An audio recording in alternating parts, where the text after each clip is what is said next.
invité ce matin, Robert Ménard, maire de Béziers. Robert Ménard, bonjour. Bonjour. Alors, ça m'amuse de dire maire de Béziers parce qu'on se connaît depuis longtemps. Lorsque vous étiez depuis très longtemps, lorsque vous étiez patron de Reporters sans frontières à l'époque et aujourd'hui donc entré en politique. Robert, je parlerai de politique de Béziers et de vos choix tout à l'heure, mais je voudrais que nous revenions tout de suite sur les images qui évidemment font froid dans le dos. Mais ça, c'est une banalité que de le dire. Les images de la décapitation probable. Je dis probable parce qu'officiellement, nous n'avons pas encore confirmation que ce soit exactement de James Foley, qui est un de nos confrères américains, qui a été enlevé en Syrie à la fin 2012 et qui aurait été décapité donc par les djihadistes en Syrie, les djihadistes qui ont mis en scène cette décapitation. D'ailleurs, on a diffusé certaines images. Est-ce que vous les auriez diffusées? Est-ce que vous les diffuseriez, ces images, vous? Je diffuserai ce que vous avez diffusé, pas plus que ça. J'ai vu que dans les dernières images, je regardais l'antenne juste avant d'être avec vous ici, on le voit avec un couteau. Qu'est-ce que vous voulez voir le plus? Vous voulez qu'on voit égorgé? Je me rappelle, parce que vous vous rappelez, c'est un débat qui est un vieux débat. Vous vous souvenez, Daniel Pearl, c'était il y a 10 ans au Pakistan, les images avaient circulé à Internet et on le voyait égorgé. D'abord pour sa famille, je me rappelle Marianne, sa femme, c'était terrifiant. Non, je crois que dire que c'est de la barbarie, ça saute aux yeux, que de la sauvagerie, ça saute aux yeux. Est-ce qu'on a besoin d'en montrer encore plus pour en être persuadé? Honnêtement, ça laisse tout dire, les images avec le couteau à la main. Ça suffit. Ça suffit. Cela dit, il est bon de diffuser les images parce que, enfin, moi personnellement, je suis pour une diffusion d'images, même si on. Mais pas plus que ça. Mais exactement, pas plus que ça, même si elles sont édulcorées, parce que ça montre aujourd'hui le rôle joué par la communication dans ces guerres, d'une part. Ensuite, c'est vrai que Foley est habillé avec la tenue de Guantanamo. Je suis allé à Guantanamo et c'est exactement, ils étaient habillés comme ça, orange et tenue. Et c'est pas un hasard, je vous garantis que tout est organisé. Vous avez vu, on voit les images, je pense à l'antenne là en ce moment, c'est des images de pros, c'est-à-dire c'est organisé, c'est une mise en scène. Ils ont compris les codes de la communication, ils ont compris comment toucher les Américains, comment toucher aussi les musulmans de par le monde, et ils sont habiles. On parlait de Daniel Pearl il y a 10 ans, les images, elles n'étaient pas aussi soignées que ça. On a l'impression d'avoir des gens qui réfléchissent, qui utilisent. Mais comme on utilise nous. Mais comme nous. Ils savent, attendez, vous faites de la télé, j'en ai fait, ils savent le poids des images, comment toucher l'opinion publique et comment la bouleverser. Donc c'est une guerre d'images aussi. Avec des gens qui... Vous savez ce que c'est marrant parce que il y avait un otage qui m'avait dit l'islamisme radical, c'est le Moyen-Âge plus l'info.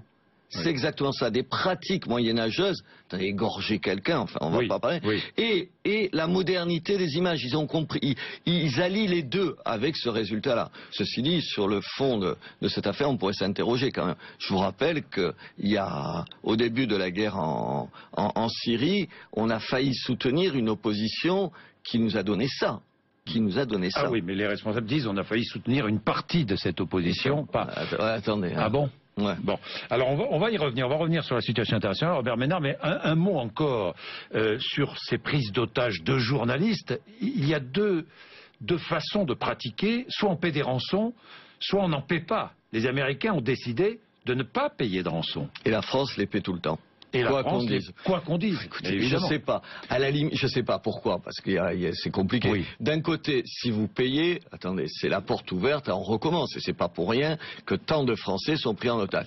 Et en même temps, pour avoir été le patron de Reporters sans frontières des années, journalistes comme vous, un certain nombre, je les connais ou je les ai connus.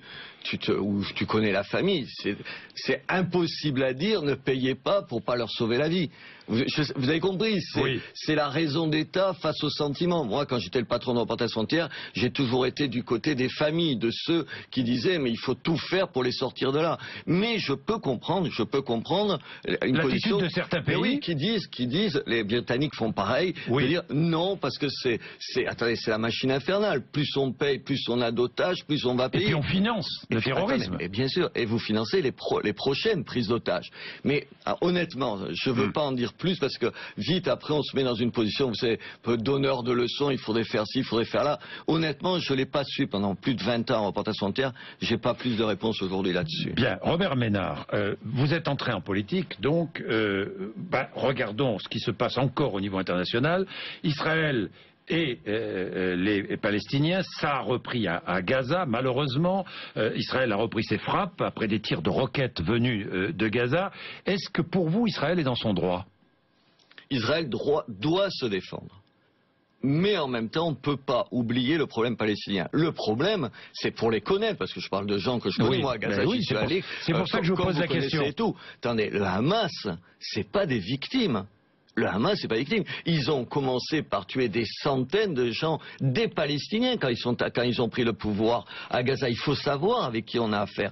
On a affaire à des gens qui sont, là encore, des fous furieux, dangereux. Je dis pas les Palestiniens, je dis le Hamas.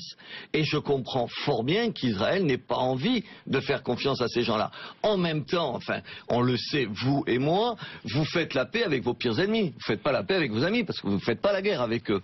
Donc il faudra bien, à un moment donné, discuter avec les Palestiniens dans leurs différences, même avec les plus extrémistes. En même temps, là encore, c'est pas facile parce que, attendez, c'est pas Israël qui est seul responsable de ce qui se passe là. Quand je vois les manifestations chez moi, à Béziers, y compris dans mon conseil municipal où on me sort un drapeau palestinien et on me dit vive le peuple palestinien comme vive le peuple israélien, mais attention, c'est pas la même chose avec le Hamas, c'est pas les mêmes, c'est pas le palestinien de base. Comment avez-vous réagi lorsqu'on a sorti ce drapeau vive le peuple palestinien? J'ai demandé aux gens, et Mossoul, les chrétiens d'Irak, cela, il vous intéresse pas. Et si on vous avait sorti un drapeau vive le peuple israélien, qu'est-ce que vous auriez dit?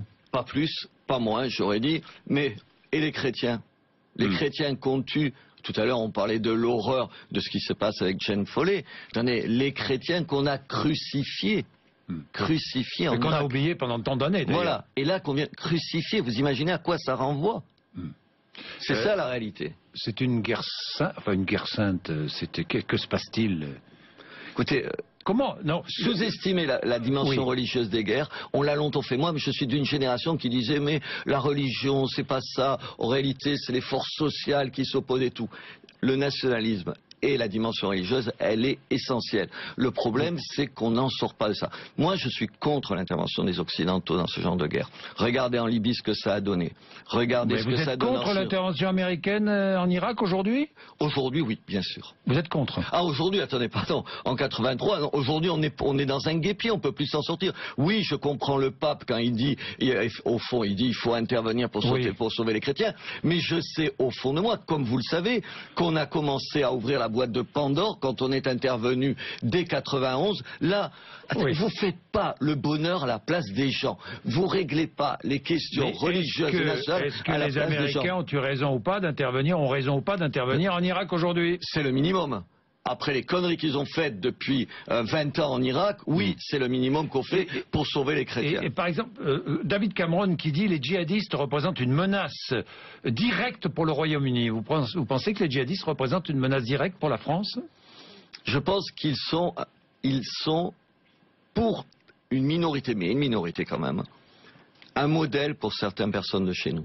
Moi, j'ai vu encore dans des manifestations, vous avez constaté des gens qui manifestent pour ce qui se passe à Gaza, dont je pense qu'ils auraient du mal à situer la bande de Gaza sur une carte.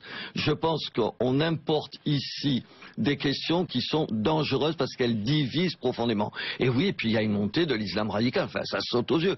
Évidemment, dans ces pays-là, on le voit, mais y compris chez nous, bien sûr, bien sûr. Dieu merci, c'est une minorité. Mais c'est pour ça qu'il faut être encore plus ferme aujourd'hui. Robert Ménard, vous êtes entré en politique? Oui. Hein, vous avez vu Alain Juppé qui scie la branche sur laquelle allait s'installer Nicolas Sarkozy. Ça vous fait sourire?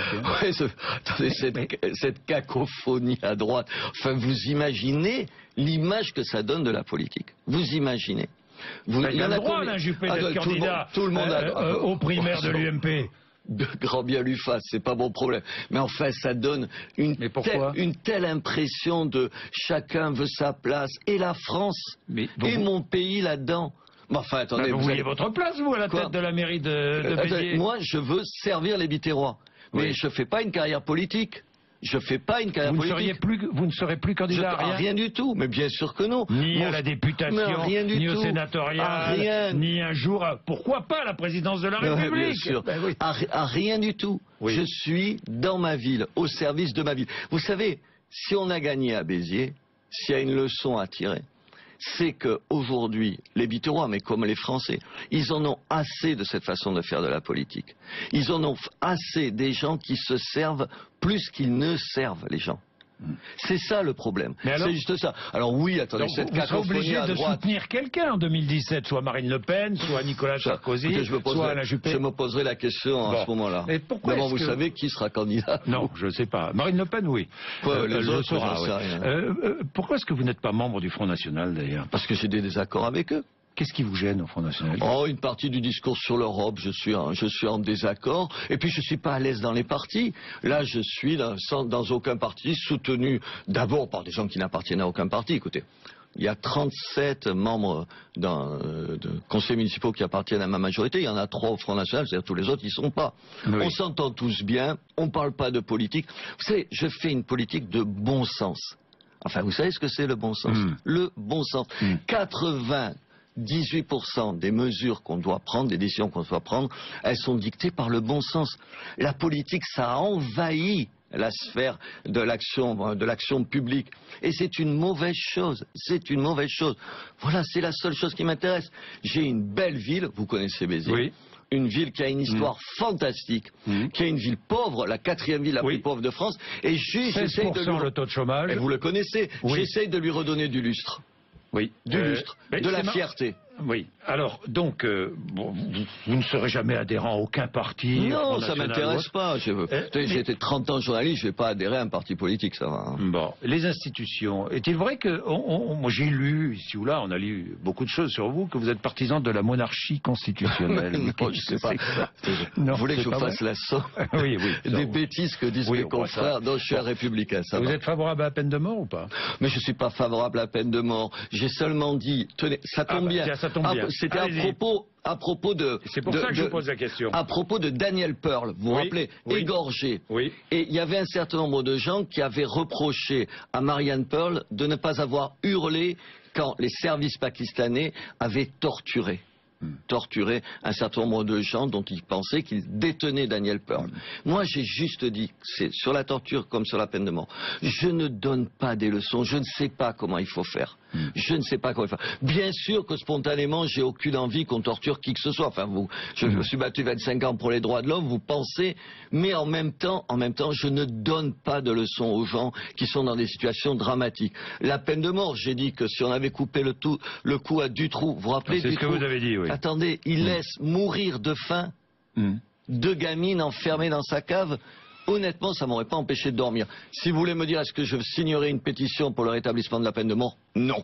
Non. Bien sûr que non. Pourquoi non? Parce que j'ai pas envie, parce que je suis pas dans un esprit vengeur. Mais en même temps, dans un certain nombre de circonstances, je comprends l'horreur vécue par les familles. Je comprends qu'on se dise, mais là, la personne est sortie de l'humanité. Je le comprends. Mais non, je n'irai pas signer une pétition et manifester pour le retour de la peine de mort. C'est pas le problème. Robert Ménard, on va parler de ce que vous avez engagé à Béziers. Mais auparavant, juste un petit mot sur la réaction de Nadine Morano, qui se retrouve sur une plage, qui prend une photo, la photo d'une jeune femme. Vous avez vu la photo, vous avez vu la petite polémique qui s'est engagée depuis hier, une jeune femme voilée, visage découvert, hein, je précise, parce que la loi est importante dans cet exemple, assise sur une plage française pendant que son mari ou compagnon se baigne. Elle s'offusque. Vous vous offusquez aussi ou pas? Moi, je m'offusque de la réaction de Mme Morano. Ouais. Attendez, qui a fait qu'on a chaque année 200 000 personnes qui rentrent comme immigrés dans notre pays? Qui fait qu'il y a à peu près 100 000 naturalisations? Mais ce sont ses amis. C'est pas la droite qui peut donner des leçons sur ce terrain-là. Oui, je suis contre la continuation de l'immigration aussi massive. Je suis contre le fait qu'on donne autant ou aussi facilement la nationalité française. Je suis contre ça. Alors, vous savez pourquoi je suis contre? Parce que je le vois dans mon dans ma ville. Oui. Aujourd'hui, ceux qui souffrent de l'arrivée massive de l'immigration, ce sont les immigrés qui se sont battus pour s'insérer. Personne ne va vous prendre votre boulot ici. Sauf que le type qui a du mal à s'insérer comme maçon dans ma ville, il n'a pas besoin d'immigrés en plus qui aujourd'hui le déstabilisent encore un peu plus. C'est ça que je veux vous dire. C'est tout. Oui, mais Nadine Morano ne se place pas sur ce terrain-là. Elle se place sur le terrain de la liberté de la femme. Attendez, la liberté de la femme. Si vous voulez me demander si ça me choque de voir dans ma ville le soir autant de femmes habillées, attendez, pas complètement couvertes, pas complètement, seulement voilées, je vous dirais oui. Parce que je n'ai pas envie de ça, parce que je suis attaché à ce qu'est mon pays. En même temps, attendez, ces gens-là, ils sont français pour la plupart, ils ont le droit de s'habiller comme ils veulent, et je ne me vois pas envoyer la police, je ne suis pas fou furieux. En même temps, oui, je suis attaché à ce que sont les traditions de mon pays, et n'en déplaise à un certain nombre de bons esprits ici à Paris, ce pays est de tradition catholique et j'y tiens. Je tiens. Mais la République est laïque. La République est laïque. La laïcité, d'ailleurs, garantit la liberté de conscience. Absolument. Mais je tiens en même temps à ce qu'on respecte les catholiques dans mon pays. Je pense. J'ai de temps en temps le sentiment, plus d'attention pour les minorités, les minorités religieuses, que pour ce qui fait l'âme de ce pays. Plus d'attention pour les minorités religieuses, c'est-à-dire pour l'islam. Non, pour les musulmans ou pour les juifs ou les bouddhistes ou qui vous voulez que pour les catholiques. J'ai de temps en temps le sentiment qu'on en oublie, qu'on a honte de ce qu'on est. On a honte de ce qu'on est dans ce pays.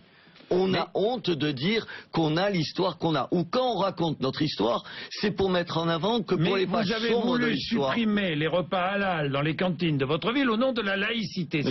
Mais c'est une bêtise de mes confrères. Il n'y a pas de repas halal dans mon pays. Il n'y en a jamais eu. Il n'y en a jamais eu, donc je ne les ai pas interdits. Vous en aviez parlé quand même. Mais j'en ai jamais parlé puisque ici... Ah non, mais attendez, pardon, c'est comme tout à l'heure, quoi, monarchiste, constitutionnel. Non, je ne l'ai jamais fait parce qu'il n'y en a pas. Non, vous l'avez jamais fait, mais vous en aviez parlé.